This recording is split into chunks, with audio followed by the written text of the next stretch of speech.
Acerca de la Constitución. Vamos a tratar de avanzar rápido porque quiero avanzar algo más, ¿ya? Entonces, empecemos. Cuando nosotros hablamos de una constitución, ¿qué es una constitución? Una constitución es un conjunto de normas que regulan la vida dentro de una sociedad. Cuando tú dices normas, ¿qué se entiende? ¿Qué entiendes tú por norma?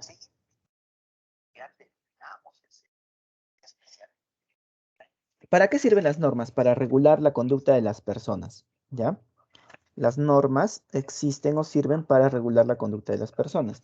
Por lo tanto, eh, las normas son todo intento por regular la conducta de las personas. ¿Listo? Para crear una constitución, primero hay que tener este concepto del poder. El poder es la capacidad que se tiene para hacer algo. El poder originario, el poder que emana del pueblo, se distribuye en un poder constituyente y un poder constituido. El poder constituyente es aquel que sirve para crear algo, mientras que el poder constituido es aquel poder que ya está creado, que ya está organizado. Entonces, el poder emana del pueblo, ¿cierto? El pueblo es una nación. Entonces, para crear una constitución, la constitución surge de la base de la nación, pero eh,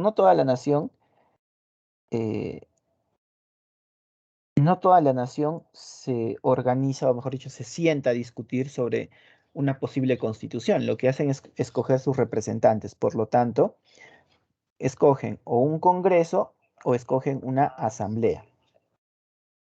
¿Ya? Un congreso o una asamblea. ¿Cómo se llama este congreso o asamblea? Constituyente. ¿Por qué? Porque tienen la función, la misión de crear una constitución. Un congreso puede crear la constitución, pero además puede seguir funcionando como un congreso ordinario. ¿Ya? Un congreso constituyente crea una constitución, pero puede seguir funcionando como un congreso ordinario. Luego, una asamblea constituyente crea la constitución y una vez que ha terminado de crearla, se va, se disuelve. La única función, ¿ya? La única función de una asamblea es crear la constitución y luego, chao. ¿De acuerdo? Luego, profesor, ¿qué contiene una constitución? Una constitución contiene normas legales que tienen la mayor jerarquía del Estado, la estructura y la organización del Estado, procedimiento para crear nuevas normas, nuevas leyes, los derechos de los ciudadanos y sus medios de protección, que en el caso del Perú se llaman garantías constitucionales, en otros países tienen otros nombres. Pero su función es la misma, ¿no? Proteger los derechos de los ciudadanos.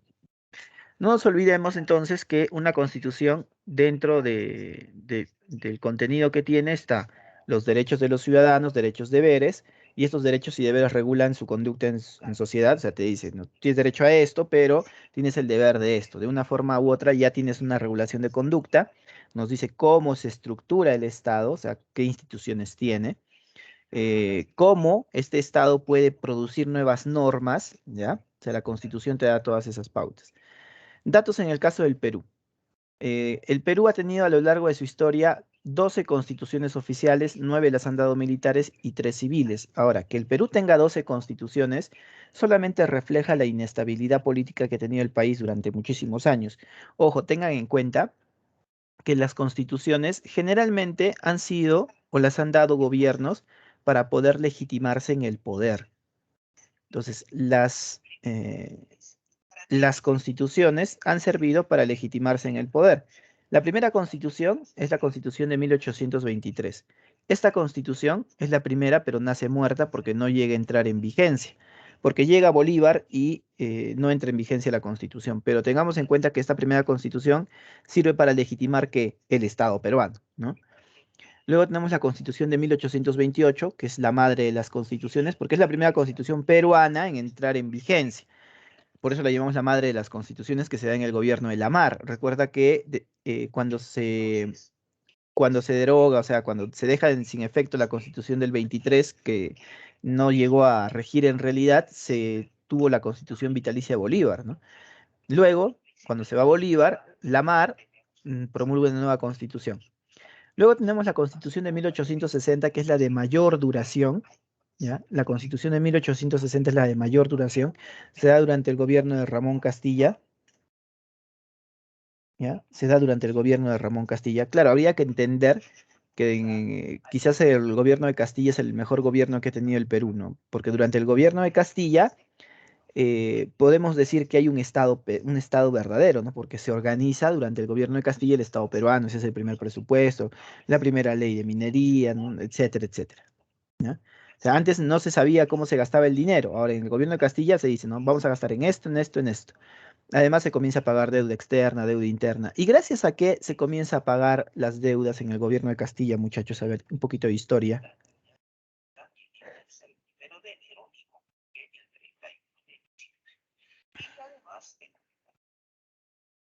A ver, muchachos.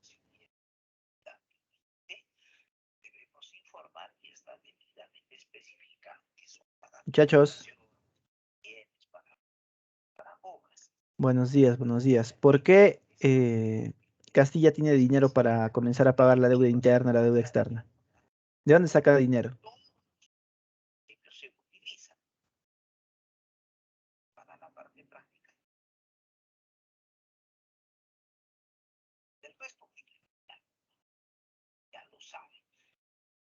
Muchachos, ¿están ahí?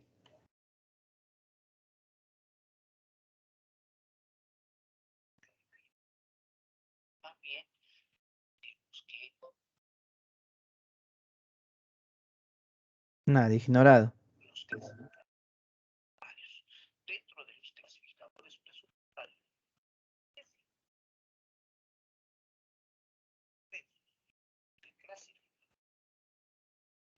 Eh, a ver,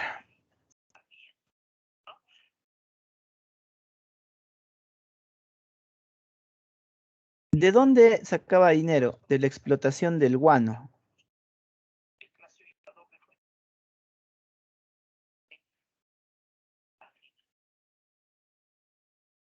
¿ya? Del, lo que comenzó a recibir dinero del guano,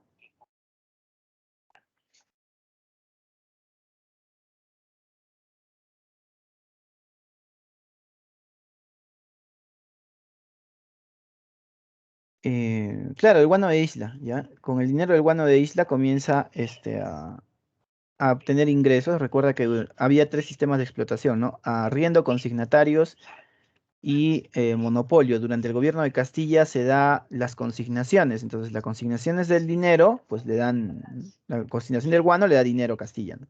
Bueno, la constitución entonces de 1860 es la de mayor duración, es reemplazada por la constitución de 1920, que se da en el gobierno de Leguía. Aquí se introduce a la constitución el habeas corpus como una garantía constitucional. La Constitución del 1920 es la reemplaza a la Constitución de 1933. Aquí se ingresa la acción popular, ¿ya? La acción popular. Y la Constitución del 79 reemplaza la del 33. Esta Constitución del 79 es la primera constitución en ser influenciada por los derechos humanos. Es una constitución producto del consenso de las fuerzas políticas de ese entonces. Se introduce la acción de amparo. Había estabilidad laboral absoluta, el Tribunal de Garantías.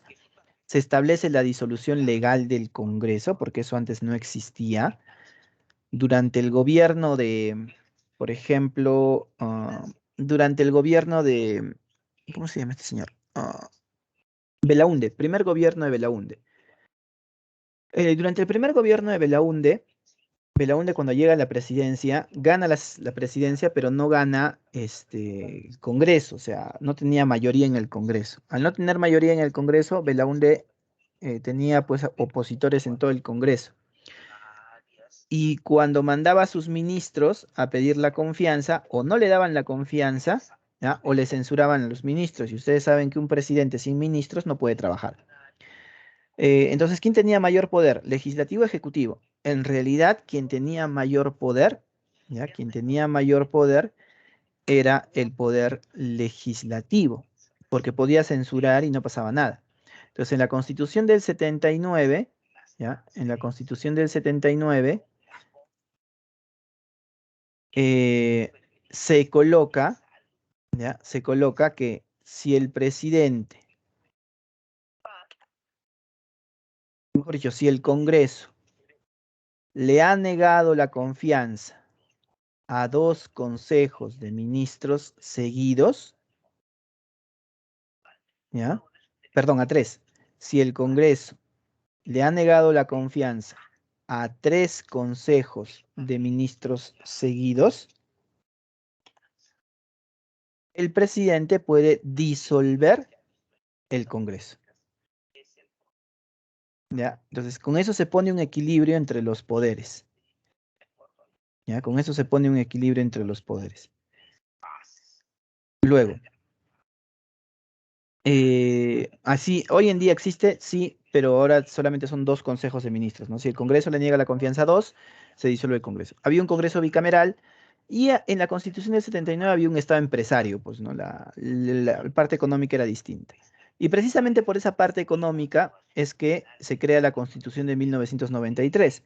Fujimori, ¿ya? Fujimori, no podía a ver, ¿con qué problema se encuentra Fujimori cuando llega al gobierno? A ver, muchachos. Terrorismo, inflación, Ya, terrorismo es uno. ¿Qué más?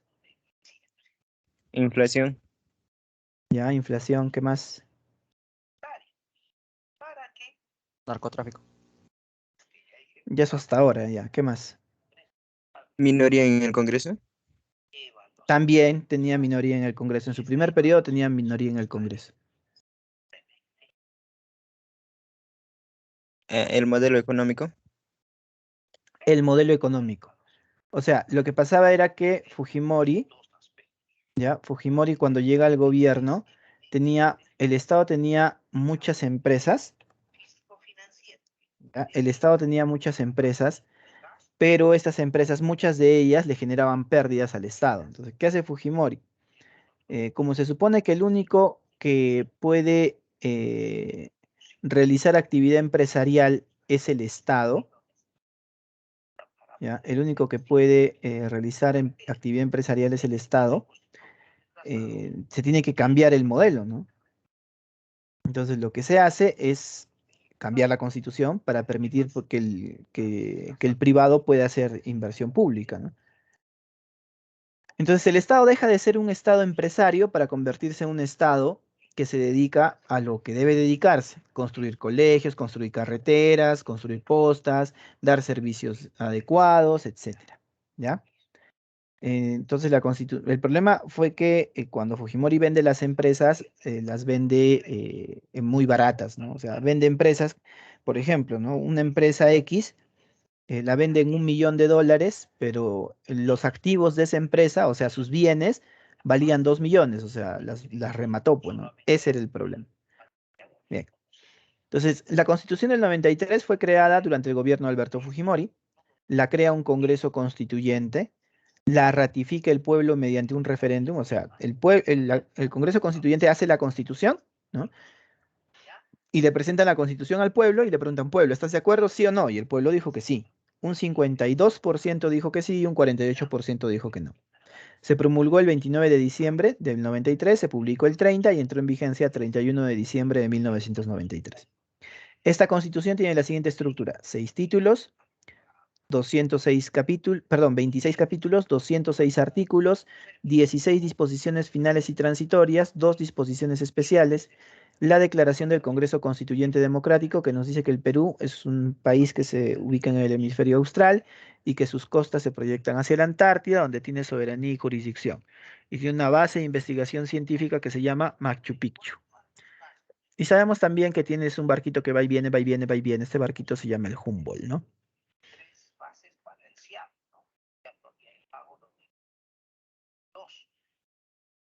Hasta ahí. ¿Preguntas?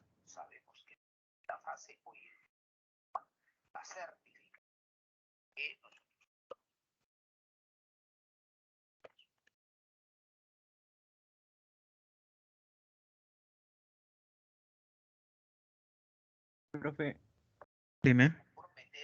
una pregunta, pero es un poco fuera del tema. ¿El presidente puede renegociar los contratos que hay sobre el camisea? El presidente directamente no, sino quien firmó el contrato. Ahora, quien ha firmado el contrato es Perupetro, entiendo. ¿Él tendría que estar presente para las renegociaciones? No, O sea, profe. el tema de la renegociación, o sea, toda empresa, todo contrato se puede renegociar. O sea, si hay voluntad de las partes, se puede renegociar. Te sientas y dices, bueno, vamos a renegociar el contrato y no hay ningún problema, ¿no?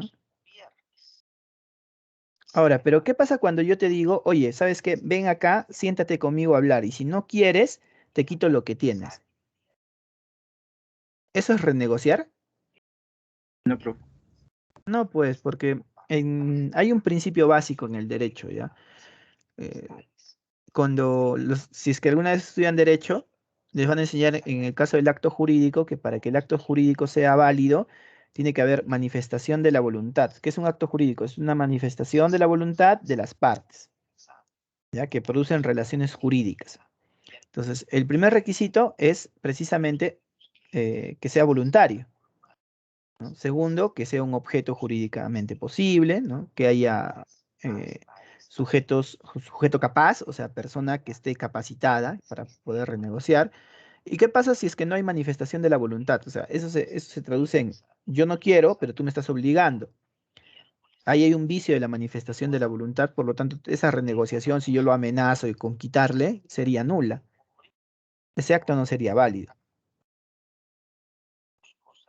Ahora, en lo personal pienso que el Estado no sé qué es lo que quiere renegociar, ¿no? Lo que quiere, lo que tendría que hacer el Estado es comenzar a pensar en masificar el gas natural, ¿no? Que el gas natural llegue a las personas. O sea, ¿cuánto cuesta un balón de gas? Hoy en día está 37, 38, hasta 40 soles creo que lo están vendiendo por más que ha bajado, ¿no? Pero eso cuesta por el balón de gas, ese gas licuado de petróleo, ¿no? El GLP. Pero el otro gas que viene de Camisea es gas natural, es metano, entonces eso tiene que llegar a través de tuberías a las casas. Entonces, ¿qué se tiene que hacer? Lo que se tiene que hacer es invertir en infraestructura para poder trasladar ese gas, ¿no? A los lugares, a todo el territorio, ¿no? Porque cuando tú tienes ese gas natural que te ponen en tu casa, cuesta mucho menos, cuesta menos, ¿ya? Cuesta menos. ¿Listo? ¿Alguna otra pregunta, jóvenes? Profesor, una pregunta. Dime. Entonces, la decisión de Fujimori en su gobierno de vender casi todo lo que tenía Perú antes era una buena opción. Sí, el problema era los precios.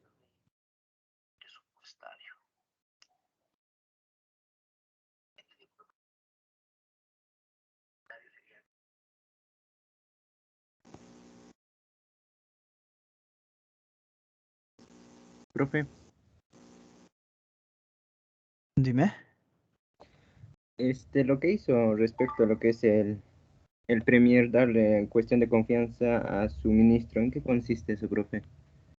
No lo ha hecho en realidad todavía. O A ver, intenta hacer. eh, han interpelado a Maraví. Entonces, la interpelación, ¿qué es lo que implica? O un cuestionario de preguntas. Entonces, ha ido el ministro, ¿ya? Ha ido el ministro, eh, ha respondido a todas las preguntas que le han hecho y ahora he visto que le han planteado una moción de censura. Cuando plantean una moción de censura, el ministro tiene, si es que se aprueba esta moción de censura, el ministro tiene que renunciar, se va, ¿ya? Ahora, ¿qué es lo que ha dicho este Premier Bellido? Que si censuran a Maraví, él va a ser cuestión de confianza, o sea, va a ir con todo su gabinete y le va a decir, ¿sabes qué, Congreso? Parece que tú no estás de acuerdo con nosotros, entonces, si no estás de acuerdo con nosotros, te planteo cuestión de confianza. Entonces, ¿qué va a decir el Congreso? ¿Te doy la confianza o no te doy la confianza? Si le da la confianza, siguen trabajando todos, pero si le niega la confianza, el Consejo de Ministros entero se va, ¿ya? Consejo de Ministros entero se va. Luego, una vez que se ha ido el Consejo de Ministros, el presidente arma un nuevo Consejo de Ministros y lo manda al Congreso.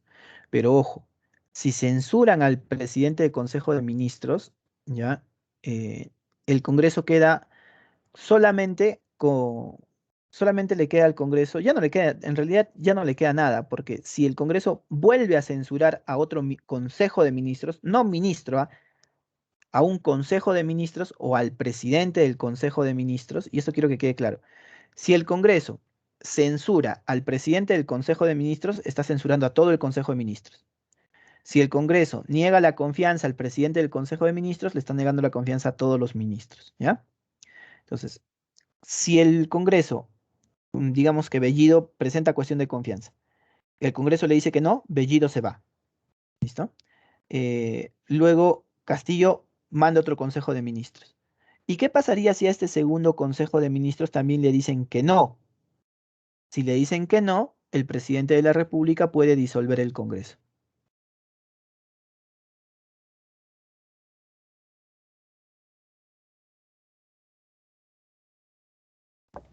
Ya, profe. ¿Listo? ¿Alguien más?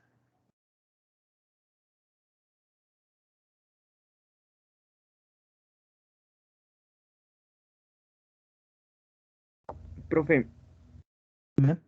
¿y el plazo que tiene el presidente para formar un consejo de ministros, cuánto es? No tiene un plazo para formar un Consejo de Ministros, pero tenga en cuenta que el presidente de la República sin ministros no hace nada. O sea, no, Sí, el presidente, sin el Consejo de Ministros, el presidente de la República no puede tomar ninguna decisión. No, la ley no le dice, oye, tienes 2 días para formar tu Consejo de Ministros, tienes 4 días para formar el Consejo de Ministros. Pero teniendo en cuenta que el presidente sin ministros no puede hacer nada, quiere decir que tendría que formar su Consejo de Ministros de forma inmediata, ¿no? O al menos nombrar al presidente del Consejo de Ministros de forma inmediata. ya, profe. ¿Alguien más?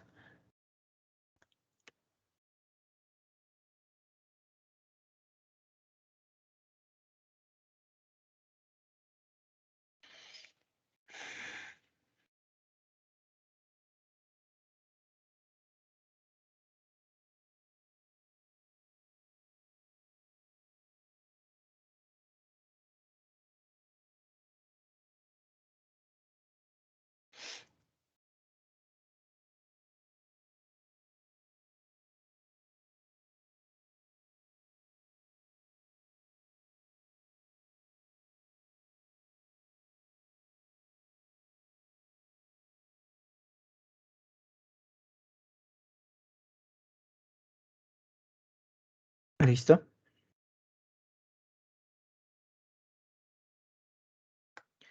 Título primero de la Constitución se denomina Persona y Sociedad.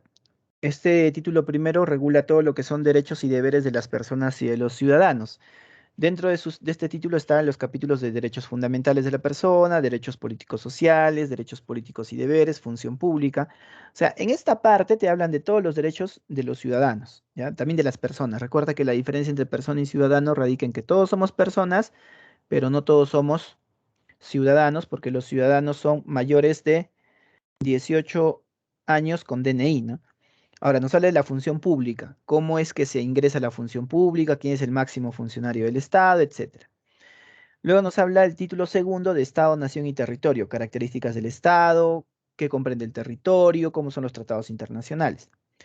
El título tercero habla del régimen económico, habla de los principios generales de la economía, nos dice que la economía es una economía social del mercado, que el Estado promueve la creación de riqueza, nos habla que el Estado es un Estado básicamente fiscalizador, ¿no? Porque combate el monopolio, fiscaliza la libre competencia.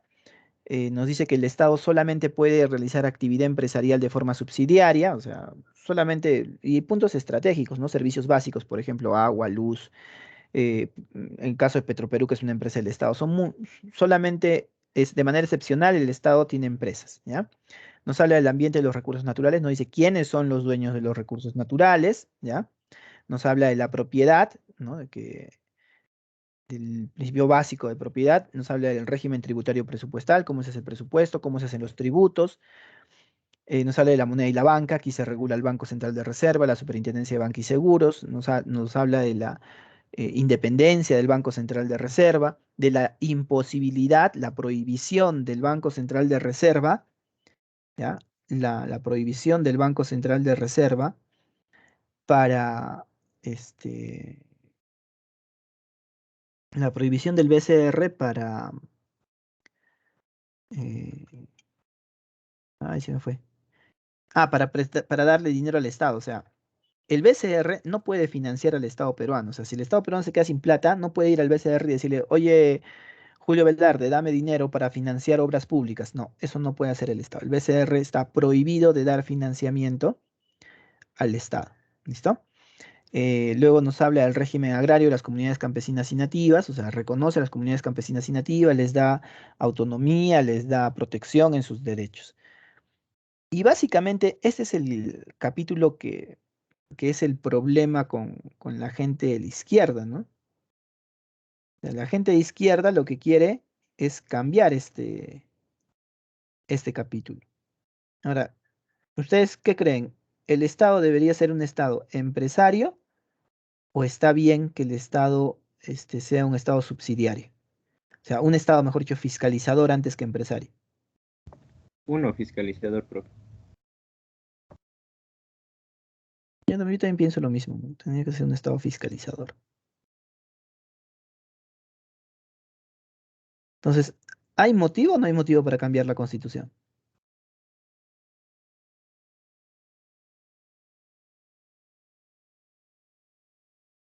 No, profe, pero escuché que algunas cosas sí se deben mejorar. Por ejemplo,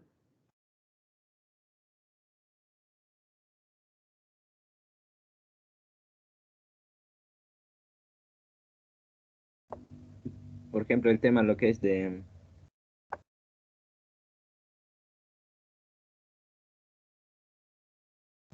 la delincuencia, los pero atrapan. eso no está en la Constitución. Eso no tiene que ver con la Constitución.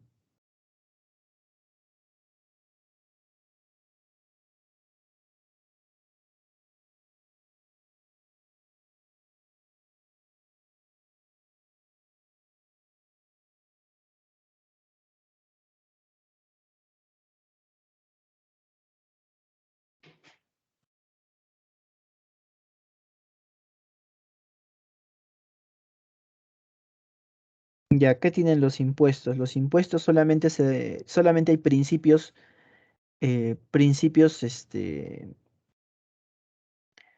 los impuestos, ¿no? Dice que los impuestos solamente se crean por ley, que las leyes tributarias de periodicidad anual entran en vigencia al día siguiente, solamente nos habla de que las excepciones se establecen por ley,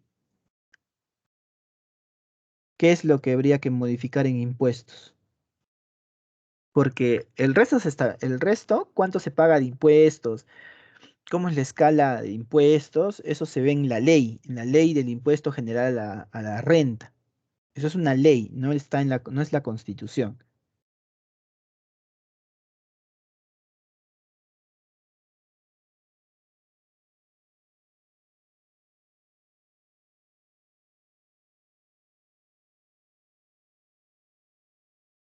Profesor, una consulta. A ver. ¿Podría explicarme qué significaría estado fiscalizador? O sea, que el Estado no interviene en la competencia con el particular, sino solamente se encarga de supervisar que haya libre competencia, que no haya monopolios, que no haya concertación de precios, y eso lo hace Indecopi.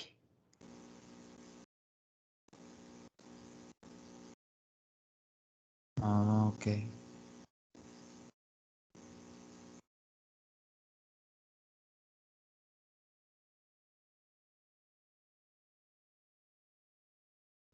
Profe, Dime. ¿podría explicarnos o nombrarnos las instituciones que son fiscalizadoras netamente? Osinermin, Indecopi, Su Salud, Sutran, SUNAS, ah, ¿cuál más? Esas. Y la más grande de todas, la Contraloría, pero la Contraloría solo las instituciones del Estado. En cambio, Indecopi a todas las empresas, ¿no? Que prestan servicios de consumidor al consumidor. Ahí te puedes ir a quejar si tienes un maltrato en el servicio, etcétera. A los bancos, la Superintendencia de Banca y Seguros. A los servicios de salud, existe algo que se llama su salud. Al tema del transporte está Sutran, ¿ya? Tema de transporte está Sutran. Al tema de hidrocarburos está Ocinerminc. Ocinerminc se encarga de hidrocarburos, también se encarga de la luz. Es más, hay aplicaciones como el Facilito. Ustedes buscan Facilito en internet y tienes Facilito de Ocinerminc, ¿no? Y ahí tienes dos aplicaciones. Uno que es para gas, y tú entras a esa aplicación, te aparece tu ubicación y te dice a cuánto venden el gas alrededor de tu sector. Por ejemplo, cerca de mi casa yo tengo que venden a 39 soles y a 38 soles. También hay otro que vende a 40 y otro a 41 soles. Pero si yo tengo, por ejemplo, un problema con mi poste de luz, no prende mi poste, puedo entrar al facilito de Ocinermin Luz, ¿ya? Aquí puedes reportar, por ejemplo, el servicio eléctrico, problemas de alumbrado, eh, que se te malograron tus artefactos por la luz, ¿no? Que te llegaron recibos con montos demasiado altos, que los postes están cayendo o están peligrosos por tu casa, ¿no? Y cuando haces eso, cuando tú reportas, ellos de frente van donde la empresa y le dicen, oiga, señor, en tal lugar hay un problema, ¿cómo es? Y al toque viene SEAL y te soluciona. En el caso del agua, entiendo que debe ser SUNAS. Luego, ¿cuál más les he mencionado? Creo que esas, ¿no? Profe, y lo que es los datos, servicios de internet. OCIPTEL. Ese es OCIPTEL.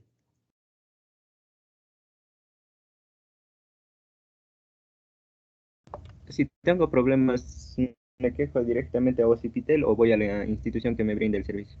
Lo primero es que vayas a la institución que te brinde el servicio, pero también puedes ir a OCIPTEL. Ya, profe.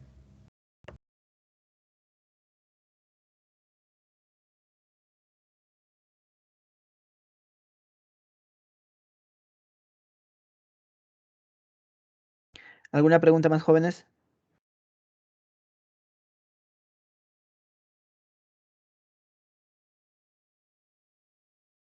Listo. Título cuarto regula la estructura del Estado. Aquí se regulan poderes, poder legislativo, ejecutivo, judicial. ¿Ya? Nos habla de la función legislativa, formulación, promulgación de leyes, nos habla del Consejo de Ministros, qué relaciones hay entre Poder Legislativo y Ejecutivo. Aquí nos habla precisamente de la cuestión de confianza, de la censura, de la interpelación. Nos habla del régimen de excepción, estado de emergencia, estado de sitio, y luego nos habla de las instituciones, Junta Nacional de Justicia, Ministerio Público, Defensoría del Pueblo, Seguridad y Defensa Nacional, Sistema Electoral, descentralización.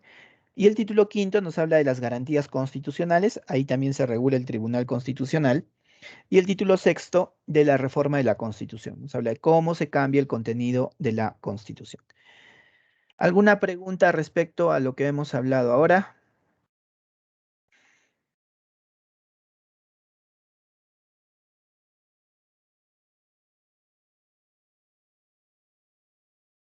Nada.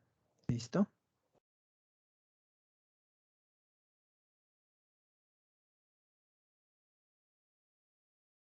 Continuamos entonces. En el caso del el poder legislativo es un poder del Estado que cumple función legislativa, o sea, dar leyes, y una función de fiscalización.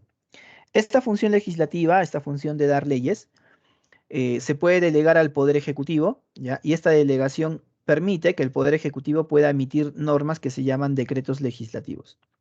Si a ti te preguntan qué es un decreto legislativo, tú responderás, es una norma con rango de ley que da el Poder Ejecutivo por delegación del Congreso. ¿Ya? Si a ti te preguntan entonces, ¿qué es un decreto legislativo? Un decreto legislativo es una norma con rango de ley que da el Poder Ejecutivo por delegación del Congreso. Bien. Antecedentes. Habíamos dicho que en la Constitución del 79 el Congreso era un Congreso bicameral, una Cámara de Senadores, una Cámara de Diputados. Con la Constitución del 93 se convierte en un Congreso unicameral de 120 congresistas, pero gracias a la Ley de Reforma 29402, Ley de Reforma Constitucional, hoy en día son 130 congresistas. Claro, alguno me preguntará, profe, ¿y qué es mejor? ¿Un Congreso bicameral o un Congreso unicameral?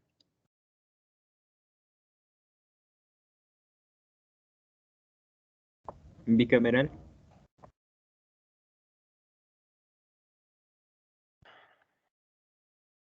En realidad, tienen sus pros y sus contras, ¿ya? Pero yo considero que es mejor un bicameral, como dice su compañero.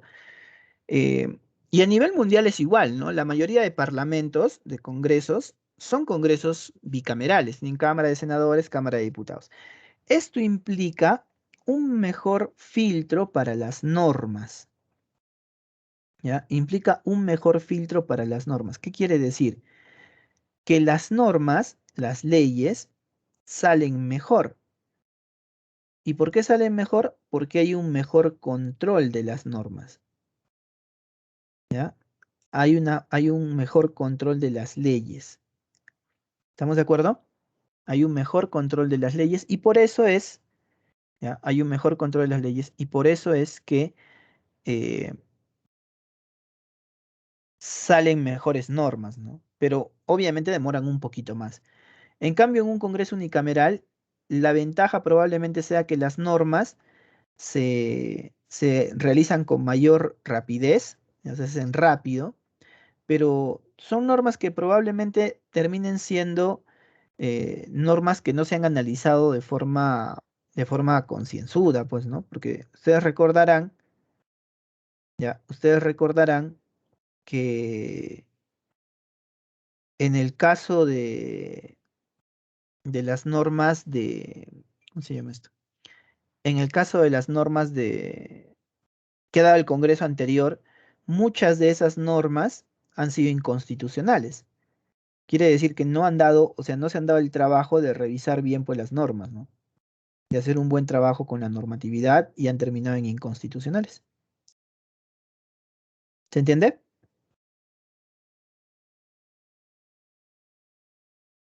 Entonces, Sí, profe.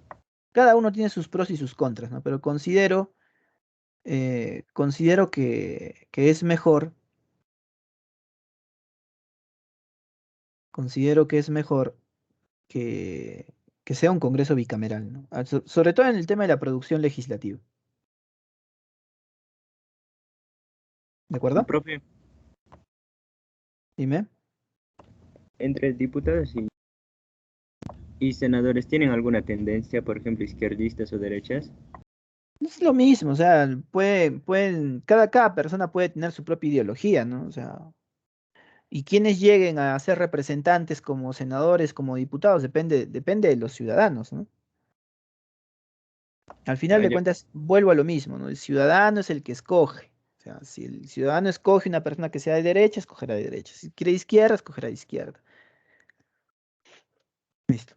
¿Cómo se organiza el Congreso? El Congreso tiene la siguiente organización. Pleno del Congreso, que es el máximo órgano.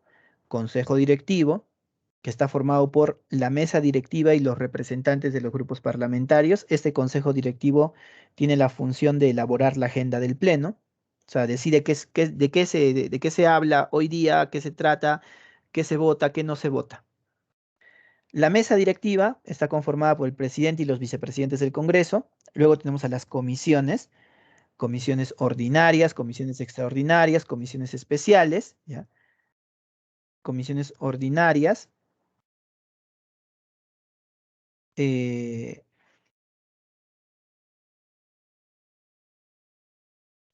Comisiones ordinarias, extraordinarias, especiales. Y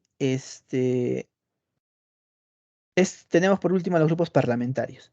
Los grupos parlamentarios, como mínimo, ¿ya? Los grupos parlamentarios como mínimo tienen que tener, ¿ya? Los grupos parlamentarios como mínimo tienen que tener 5 congresistas. Para formar un grupo parlamentario debe tener mínimo 5 congresistas. ¿Qué pasa si hay grupos, por ejemplo, ahora el Partido Morado no tiene 5 congresistas, ¿no? Tiene 4, si mal no me equivoco.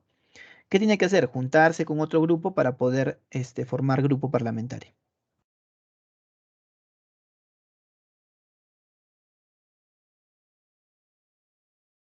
¿De acuerdo? Ahora, el poder legislativo reside en el Congreso. Es un Congreso unicameral integrado por 130 congresistas, elegido por un periodo de 5 años. Requisitos: ser peruano de nacimiento, haber cumplido 25 años, gozar de derecho de sufragio, nada más. No hay reelección inmediata. Ya, hoy en día no hay. Y creo que en lo personal ya me queda dudas si es que esta fue una opción, una buena opción, ¿no? De decir, bueno, no hay reelección inmediata con los congresistas, ¿no? ¿Por qué les digo esto? Porque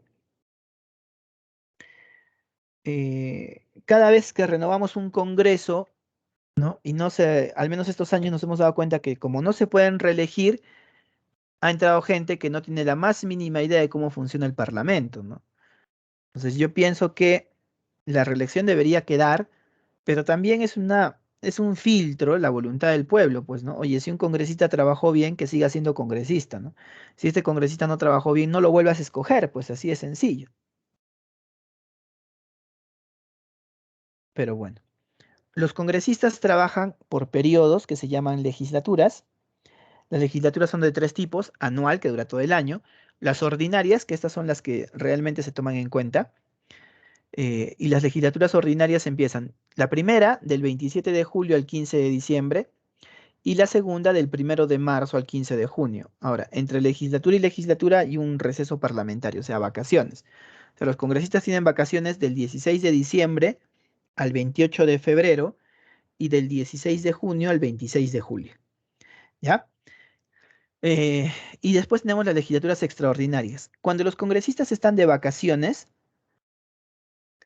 ¿ya? Cuando los congresistas están de vacaciones, ¿qué sucede? Que quien se queda trabajando, cuando los congresistas están de vacaciones, quien se queda trabajando es la comisión permanente.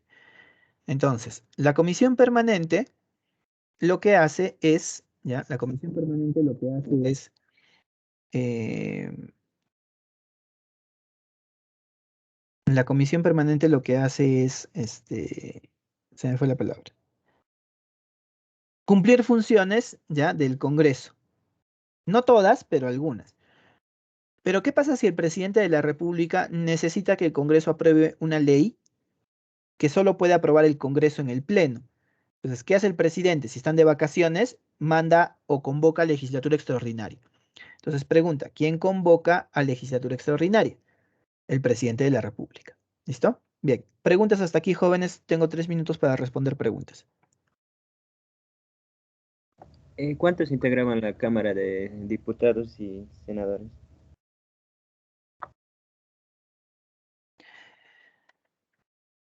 Señor de los milagros. ¿200 en total o separado? Separado. Mm,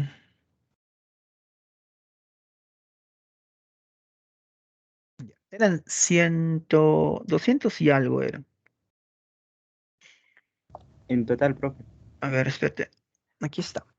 Mm, mm, mm, mm, mm, mm, mm.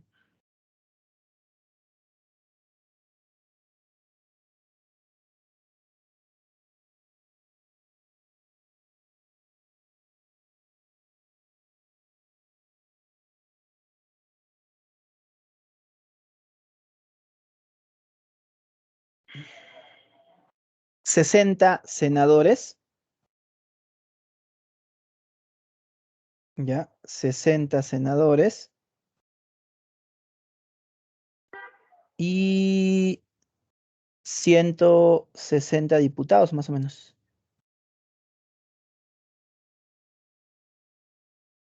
Ya, profe. O 180. Eso exactamente está en la parte de estructura del Estado de la Constitución del 79, ¿ya?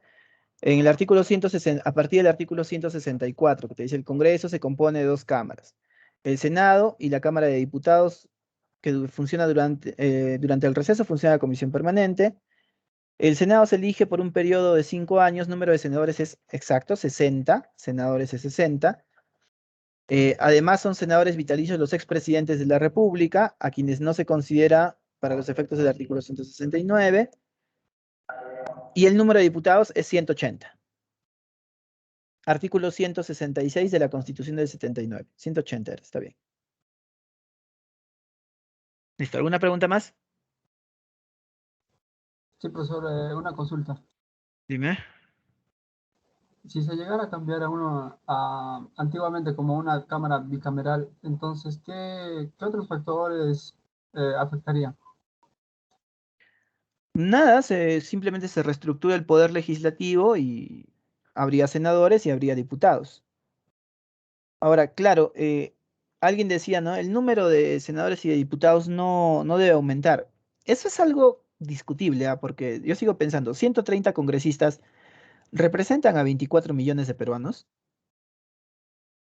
A ver, dividan 130 los 24 millones entre 130. ¿Cuánto sale?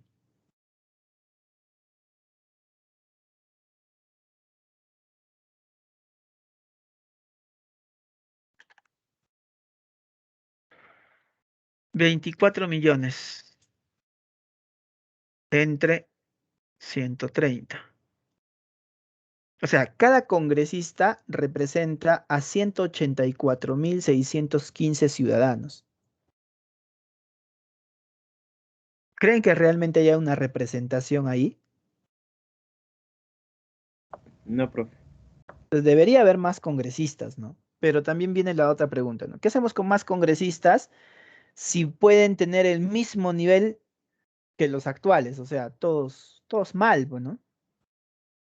Porque en el Congreso no hay un nivel académico, un nivel de debate serio, ¿no? Se discuten tonterías.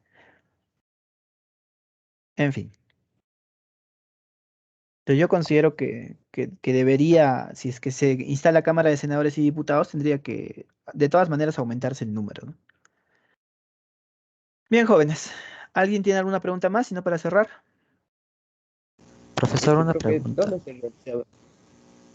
Dime, Jonathan. ¿Qué tipo de, cómo podría decirlo? ¿Qué tipo de información debemos sacar de cada tema, específicamente para un examen? Lo más importante, bueno, en realidad, primero estén pendientes a las noticias. Ya, las preguntas del examen vienen en función a lo que pasa en la actualidad. Y temas fijos siempre son identidad cultural, patrimonio nacional, eso es fijo. Participación ciudadana también es fijo. Esos dos temas son fijazos, siempre son fijos. Participación ciudadana y la parte de patrimonio cultural. Eso es fijo. El resto de los temas en función a qué está pasando. Ahorita hay problemas entre legislativo y ejecutivo, entonces hay que estudiar un poco de esos problemas, ¿no? Cuestión de confianza, interpelación, eso. Pero por eso les digo que vean noticias. Ok, profe, gracias. Ok. William, ¿Dónde se realizaba primero los filtros? ¿En los diputados o senadores? los diputados. Los diputados hacían el primer filtro y los senadores hacían el segundo. Ya, profe. Bien, nos vemos jóvenes, cuídense.